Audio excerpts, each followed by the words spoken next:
The latest of those is State Representative Danny McCormick. Mr. Danny, welcome back to Kiel.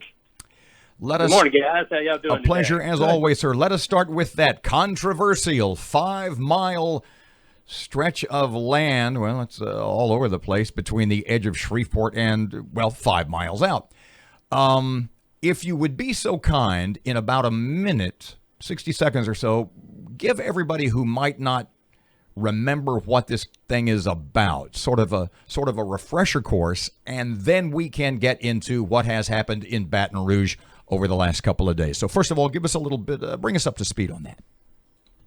Okay. Well, just a little reminder, the MPC, through legislation that was put in place in 1954, has authority over a 5-mile area outside the Shreveport city limits.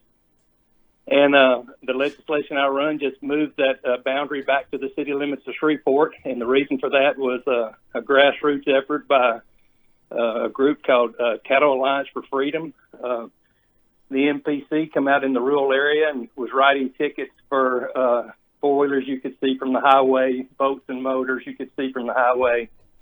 And the people in rural Caddo Parish in that 5-mile boundary were having their private property rights impeded on, and that was the reason for the legislation, to give them the private property rights back. If so many folks were thinking that the MPC was guilty of overreach, does this legislation, does it remedy that? Is everybody happy now, or at least the folks in that 5-mile area?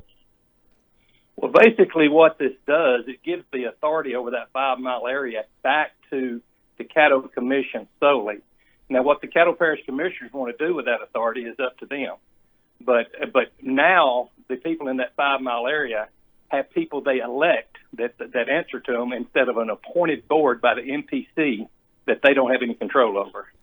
Why did this end up having to be solved in Baton Rouge? What was the severity? Why was this such a difficult problem that it couldn't be taken care of up here? What do you think about that?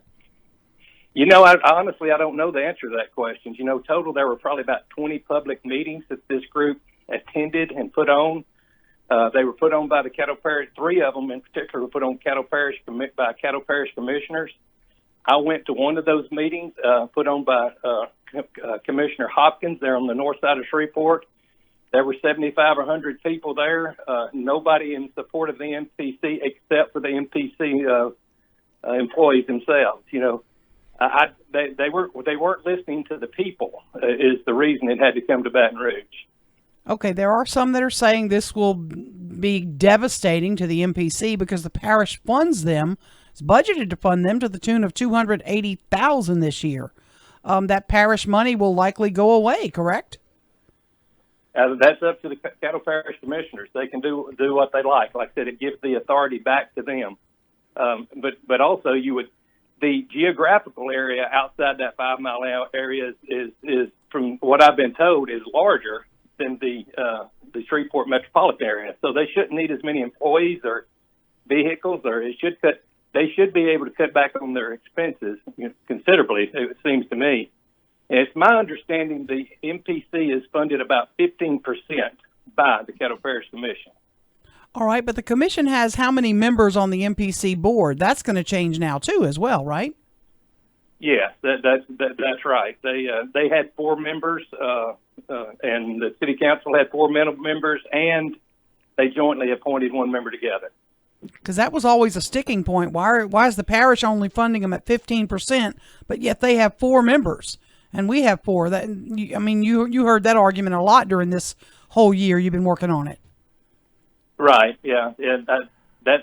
I wasn't involved in those negotiations. I really don't know how they come to that point. Mr. Danny, bluntly speaking, would it be fair to say that you and a number of your constituents in this 5-mile area, not a lot of tears going to be shed over the reduced power of the MPC? No, not at all. I will give you a specific example. Besides the private property rights they were impeded on, I had a constituent that was to develop some property there north of the Shreveport city limits, and they went to the trouble of annexing it into the Blanchard city limits because they said they could not develop their property working with the MPC. So I haven't heard anything good out of the MPC as far as working with the community, except for a few politicians and MPC employees personally. But that's just what I've been told. Danny, you obviously don't want this 5 Mile area or whatever to become the Wild Wild West, and you can just do whatever you want with your property. The parish needs to now start working on some sort of planning proposals for what's going to happen out in the parish, right? Yeah, and that's correct. And the commissioners, what they asked me to do was to make this. This doesn't go into effect to January of 2022. That gives them a year and a half to come up with a plan. So they ought to have plenty of time to make their decisions. The MPC was operating in their minds under the, I guess, the aegis of what's called the UDC, the Universal Development Code. Is that what it's called? I forget. I could be wrong. Yes. Does this change that? Give me a little background on this.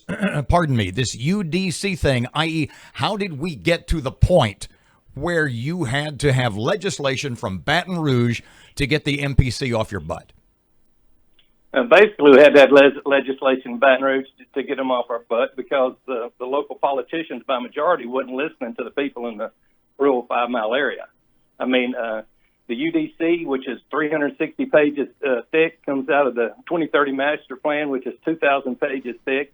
It's amazing if you don't have a 2,000-page master plan and a 300-page UDC with all these private property rights being abused on, we're going to go back to the Stone Ages. You know, to me, that's a ridiculous claim. We operate outside that 5 Mile area. We that live in that area operate fine. So, I mean, I don't understand their argument. I think it's just fear mongering. I guess my question is, if the MPC is so adamant in their implementation of this UDC, the Universal Development Code, how is this going to affect that?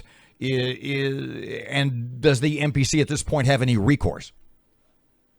The MPC, after the legislation makes it off the governor's desk, if he doesn't sign it and doesn't veto it within 10 days, and it goes into law.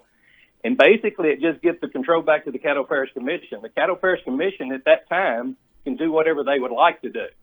But what that does is gives those citizens in that rural area recourse towards that Caddo Parish commissioners that they elect. Could the Caddo Commission vote right away and put them back under the MPC? Probably. It's my understanding they can do whatever they would like, but then they would answer at the ballot box the next election. That's the difference. What you'll have, instead of the rural residents arguing with the appointed board, now they can actually contest their local political leaders if they do that to them. The amendment that the House has to finally adopt, is it anything that's going to hold it up, or you think it's just going to sail right through? It's done. No, from talking to my senior members, it's just technicality, no big deal. Okay. And it's just an amendment that they stuck on the Senate, no big deal.